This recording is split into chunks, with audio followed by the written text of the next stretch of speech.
Imam Syafi'i ketika masih anak-anak diberikan wasiat khusus kepada Imam Syafi'i oleh gurunya Imam Malik bin Anas. Ausa Imam Malik thalatha wasaya. Imam Malik memberikan wasiat kepada Imam Syafi'i 3 wasiat penting. Nah, 3 wasiat penting ini menyempurnakan 4 ilmu tadi.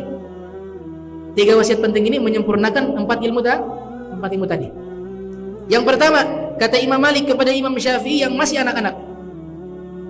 Beliau katakan, wahai Imam Syafi'i, wahai Muhammad bin Idris, engkau harus menguasai 3 hal.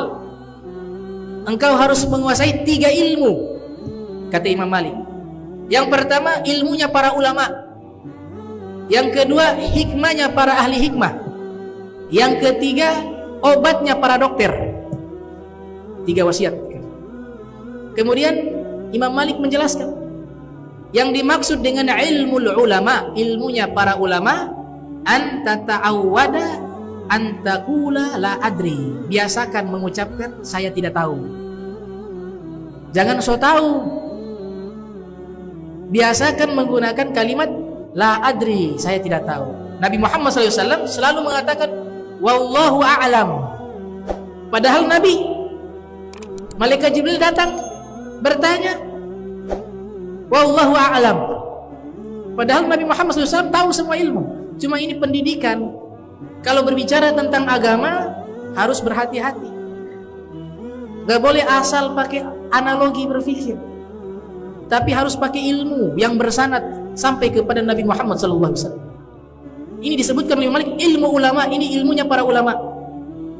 Sehingga dikatakan oleh Ibnu Abbas, man afta bikulli ma yus'alu anhu fahuwa majnun. Ibnu Abbas mengatakan, siapa yang berfatwa setiap kali ada pertanyaan dilemparkan kepadanya, maka dia orang gila. Artinya tidak mungkin semuanya dia tahu. Tadi menjawab sesuatu yang dia tahu. Kalau ragu, tinggalkan. Da'ma yaribuk ila ma la yaribuk. Kalau ragu jangan diucapkan. Pasti tahu ilmunya disampaikan. Ragu ditinggalkan, apalagi tidak tahu. Ini ilmunya ulama. Yang kedua, hikmatul hukama. Hendaklah engkau kuasai hikmahnya para ahli hikmah. Apa itu? Antakuna aktsaran nasi sumta fil majalis. Kalau kumpul sama orang, banyaklah diam, jangan banyak bicara. Itu menambah wibawa. Kalau bodoh ditutupi dengan diam. Banyak bicara bisa membongkar aib, bisa membongkar rahasia, bisa menceritakan keburukan orang. Makanya Nabi Muhammad SAW mengatakan, man kana yu'minu billahi wal yawmil akhir falyaqul khairan aw liyasmut. Siapa yang beriman kepada Allah dan hari kiamat, hendaklah dia diam atau mengucapkan kalimat baik. Kalau tidak bisa dia diam. Ibnu Mubarak mengatakan, lau kana al-kalam fil khairi kal fiddah lakana sukutu anisyar kadzahab. Seandainya mengucapkan kalimat baik itu harganya perak, maka diam dari keburukan itu harganya emas. Itu yang kedua.